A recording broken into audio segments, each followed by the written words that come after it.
This week, how a new partnership between a business school and a leading advertising agency might help a much-needed new pool of talent for the creative industry. We'll hear from the editor of the award-winning Men's Health magazine. We report on a pop-up gallery that's bringing art to Soweto's residents, the growth of eNCA's online offering, and a new take on selling pool cleaners.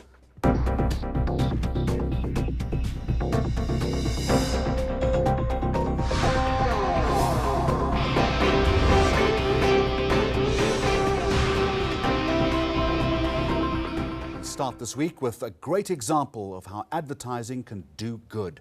This is an ad for Google that shows how search can cross the divide of separation and bring friends together. It's emotive, it's full of pathos, and while perhaps a little long-winded, explains how technology can really help people, whatever their age. ये यूसुफ लंगोटिया यार सी मेरा लाहौर में हमारे घर के सामने एक बड़ा बाग था। उस बाग का गेट बाबा आदम के जमाने।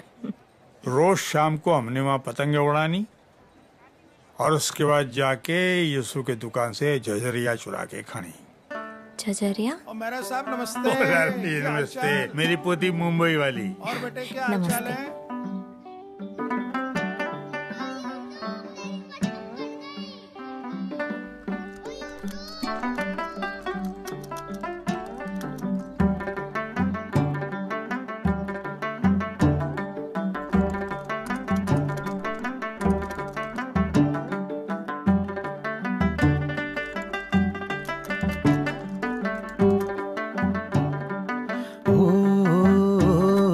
बचपने की तंग गली फिर से कूदे फांदे, छोटी छोटी मीठी चोरी गांठ लेके बांधे। हेलो अस्सलाम वालेकुम। फाजिल स्वीट्स? हाँ जी।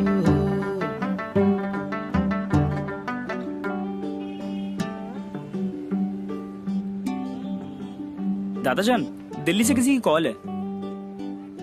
Hello, Yusuf uncle? कौन? जी मैं सुमन बोल रही हूँ दिल्ली से, आपके बचपन के दोस्त बलदेव जी की पोती। याद है बचपन में आप दोनों झझरिया चुरा के खाते थे? बचपने की तंग गली फिर से कूदे फांदे, छोटी छोटी मीठी चोरी गांठ लेके बांधे। एक पतंग सा उड़ता था परिंदों की तरह, परिंदों की तरह, परिंदों की तरह। एक दौर था मन मन मोर था, एक दौर था मन मन मोर था। पार्टीशन के वक्त हम रातों रात हिंदुस्तान आ गए। दादू? यूसुफ दी बड़ी आजादी।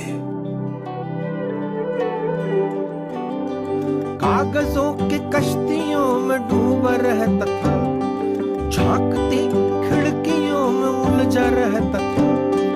वो भी क्या दौर था, मन पे न जोर था। एक दौर था मन मन मोर था, एक दौर था मन मन मोर था। भैया थोड़ा जल्दी। मन मोर।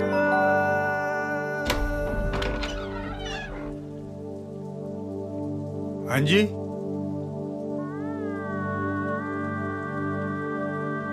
कौन? हैप्पी बर्थडे यारा।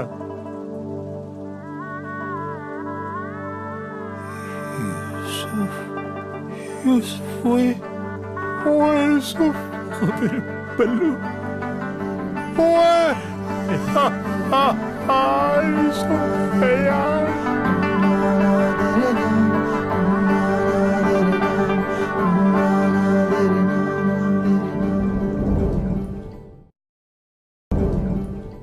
Hardly seems any time at all, does it, since we were talking about eNCA.com, this television station's online offering. Tim, what was it, 7 months ago that we last spoke?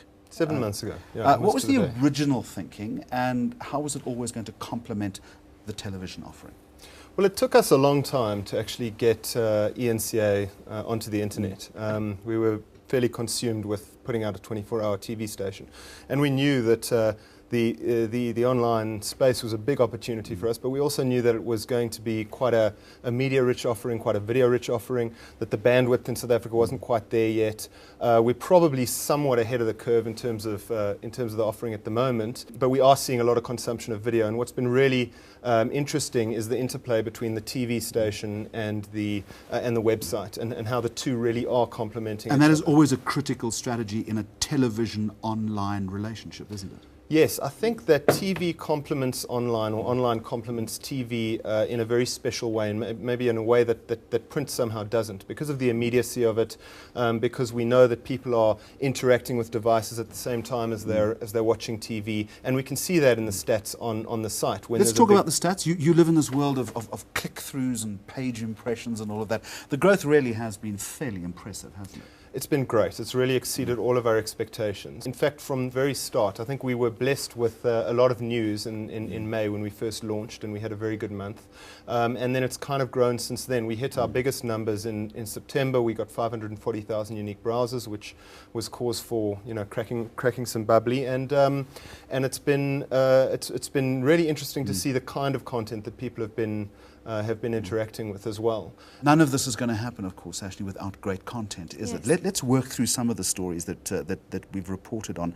Guptagate, I think, springs to mind. It wasn't a story that was broken by eNCA necessarily, but it was really an example of how to get maximum mileage out of a breaking or developing story. Yeah, when the story broke, it was playing all over, but we basically took the ball and we ran with it.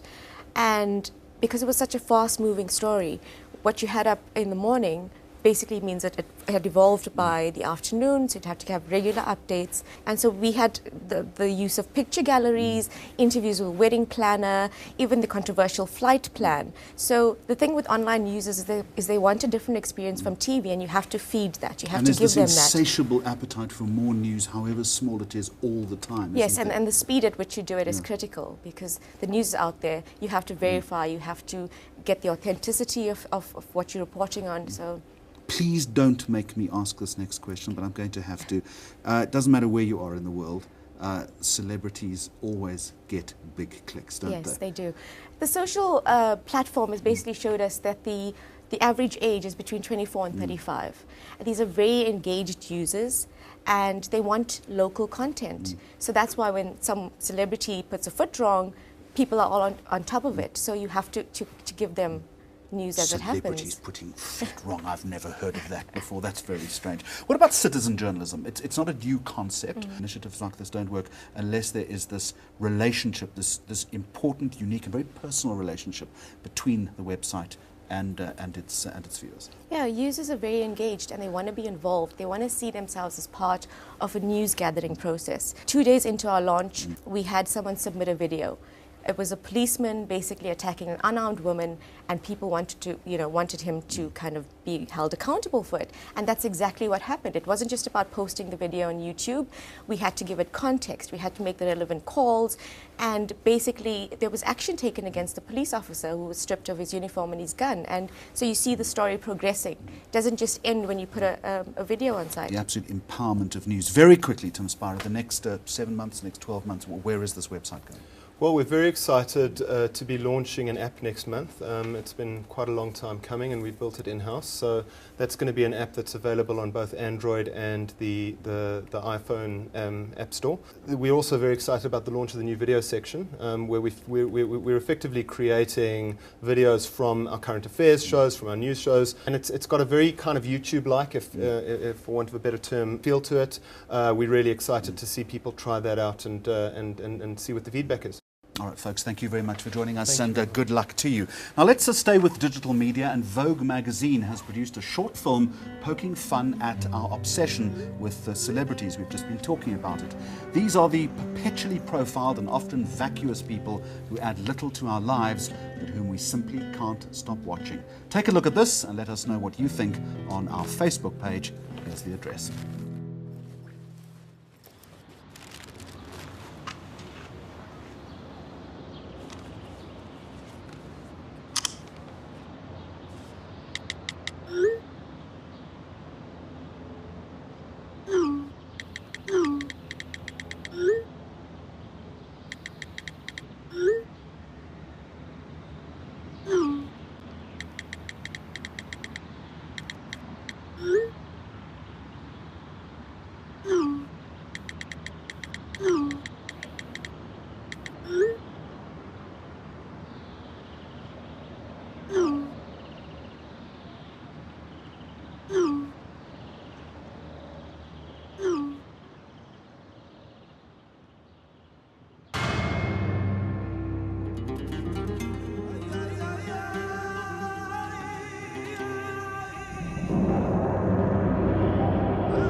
This is Mags on Media, and just ahead on the programme, an unlikely partnership between a business school and an advertising agency. And a little later, a pop-up gallery brings art to Soweto.